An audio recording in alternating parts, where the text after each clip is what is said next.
بیشتر از 16,000 نفر در کارزار نیروگاه برق آبی راغون مشغول کارهای ساختمانی و وصل و نصب‌سازی بوده.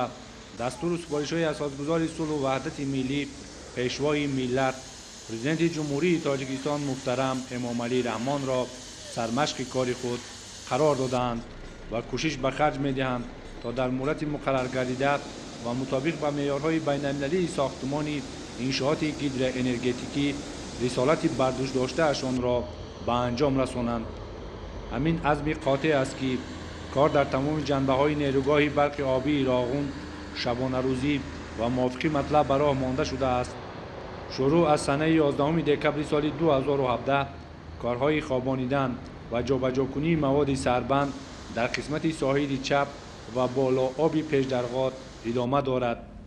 عین حال کارهای قبض خوابانی سربند برای به سطح ضروری رسانیدن تقویت داده شده و حجم مواد خوابانیده شده زیادتر از 2,900,000 متر مکعب را تشکیل می‌دهد. کارهای ساختمانی در درات بالای سربند نیروگاه برق آبی راغون طبق لایحه پیشنهاد نموده اینستیتوت گیدروپروژه شهر مسکو رفته شده است که طبق این لایحه باید نوبت اول سربند تا سطح 1065 برداشته شود. این زمان کارهای ساختمانی خوابانیدن مواد در درات بالایی در سطح 1014 ادامه دارد. طبق لایحه تا سطح 1045 می رود. از سطح 1045 سر کرده قبط ضد پالایشی شروع می شود که تا 1065 رفته می رسد. امروز همه کارهای ساختمانی در این سطح در این ابجکت حیاتاً مهم تحت نظارت قطعی آزمایشگاه مرکزی قرار داشته. آزمایشگاه مرکزی جمعیت در یک جایی با آزمایشگاه پودرچی شرکت ایتالیایی سر اینپرجیلو تحت نظارت قطعی قرار دارد و همه کارهای خوابانیده با باوری کامل گفته میتوانیم که با صفت اعلا و در وقت معین شده که تحریزی شده است از جانب هم رهبری جمعیت هم رهبری حکومت جمهوری اسلامی رفته ایستاده و به اتمام خواهد رسید.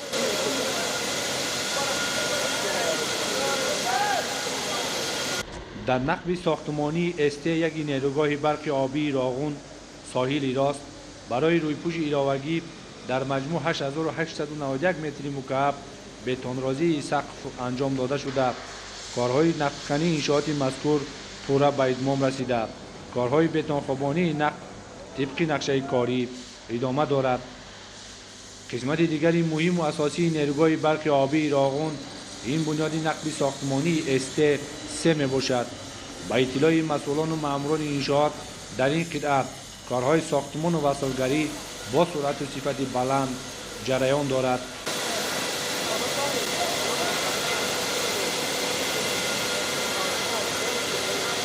کارهای ساختمانی در نقب مذکور که طولش 1736 متر می باشد تا تیکت 12 نامه کارهای بتون خوابانی پورا به انجام رسانده شده. عین حال در تیکت های 12 پلس 9 تا 1736 کارهای بتون خوابانی ارماتور بافی کفشرگری وصل نمودن مارکای آهن فلزی ادامه دارد. کارها از جانب شرکت های گوشکای تاجیک نقصات تاجیک گیدرومنتاژ و گیدرومنتاژ آسیای میانگی اجرا گشته ایستاده است. صفت کارها به طریق شبانه روزی از طرف رئیست های مربوطه جمعیت تحت نظارت قرار داشته در اساس قاعده و معیارات ساختمانی اجرا می‌گردد.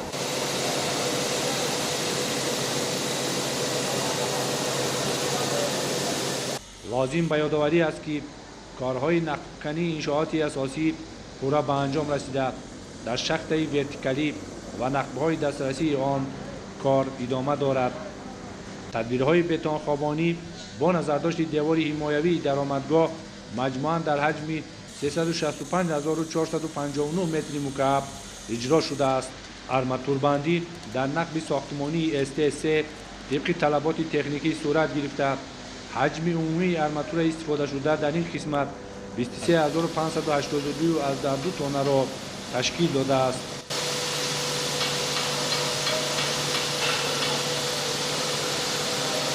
آن امر سپارش‌هایی که نسبتی در مهلت‌های مقرر گردیده شده برای به استفاده دادن مرحله اولی نیروگاه марҳила ба марҳила иҷро гашта идост ва тамоми аъзоёни ҷамъият, тамоми ширкатҳое ки ба корҳо машғуланд, кӯшиш менамоянд ки он сипоришҳое ки ба зиммаи онҳо гузашта шудааст дар муддатҳои муқарраршуда бо сифати баланд иҷро намоянд.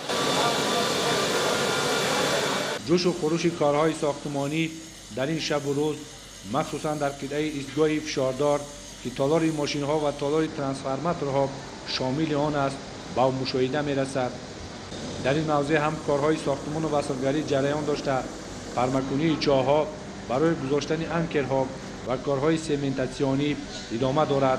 موافق شرطنامه طبق جدول عمومی ساختمان و نقشه پیشنهاد نموده کارخانه‌های وصلگر در میدانچه وصلگری موقتی تالار ماشین‌ها کارهای جمع‌آوری تجهیزات گیدروگنراتوری وصل استاتوری گنراتورهای رقم‌های ششم و پنجم با اشتراک متخصصان وطنی و خارجی ادامه دارد.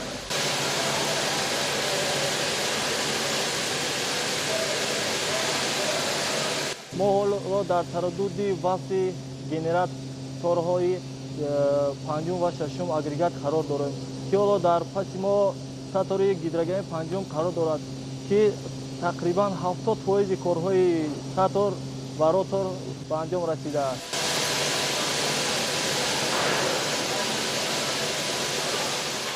باید گفت که کارهای پرمکنی کارتری اگریگات‌های پنجم و ششم به انجام رسیده. زان و قبور جبنده و کنوسی هر دو اگریگات وصل و نصب شده است و کارهای بتون‌ریزی در اطراف کنوس قبور جبنده گیدراتوربین رقم پنجم به انجام رسیده است. عین زمان در قسمت دیگری اگریگات 5 جمع‌آوری کامرای اسپیرالی ادامه دارد. اینچنین در تالار ماشین‌ها وصل بالاپوش توربین و دروازه حلقوی انجام داده شده است.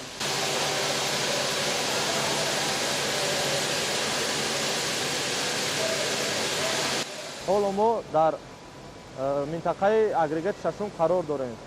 چنان که دیده ایستادید арматурбандии камераи спиралии агрегат шашум ба охир расид. ҳоло мо бетонхобониро дар ин агрегат давом дода истодаем. чунон ки инҷо маълум аст, шахтаи турбинаро васл насб кардаем.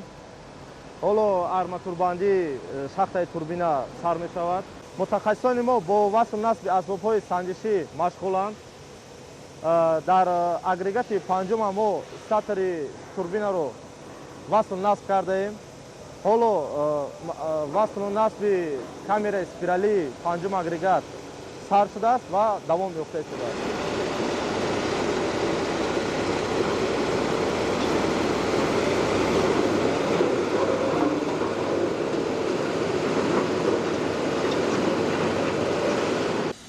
کارهای ساختمانی در بینای تکنولوژی استحصالی و دستگاه پوشیده تقسیم کننده الیگازی طبق نقشه دوام دارد. در قسمت اصلی دستگاه پوشیده تقسیم کننده الیگازی کارهای ساختمان و وصلگری به مرحله نهایی نزدیک می شود. در این بنا کارهای وصل قسم‌های کنسترکسیاهای متالی به انجام رسیده. فرش تختخانه سوخته، دیوار و سقف آن رنگ و بار کرده شده است. با قریب تجهیزات دستگاه پوشیده تقسیم کننده الیگازی که به انبار فرمایشگر وارد کرده شده است در همین بنا نصب خواهد شد. بینای مجموعه تقسیم کننده پوشیده الیگازی میباشد که برای انرژی استحصال شده نیروگاه را به شبکه‌های بیرون تقسیم کردن خدمت می‌کند. تا امروز کارهای ساختمان وصلگری قسمت تختخانه و آشیانه یکم دارد. قسمت تختخانه به آخر رسیدگی آشیانه یکم باشد. در روزهای نزدیک کارهای وصل نصبی ساختمانی داخل است.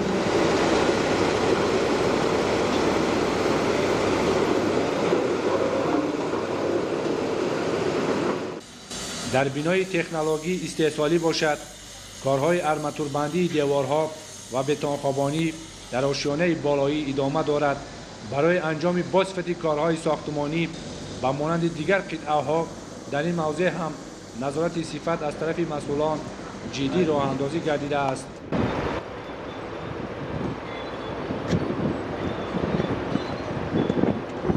در ساختمان این انشاءات 4 تا شرکت‌های وطنی و خارجی کار کرده ایستادند. از آن جمله شرکت بیناکار، شرکت اینتگرال، شرکت مردمی جمهوری چین گوچیکای عبارت از 150 نفر در یک بس کار کرده ایستادند. حاضر در قسمت تکخانه کارهای پرداز رفته ایستاده است. در بینای قبط یکم کارهای ساختن نیمدیوارها و انداوه رفته ایستاده است. در قبط‌های سوم چهارم کارهای بتون آرماتور بندی و بتون ریزی رفته ایستاده است. موافق نقشه همه کارها باید تا آخر ماه می به آخر رسانده شود.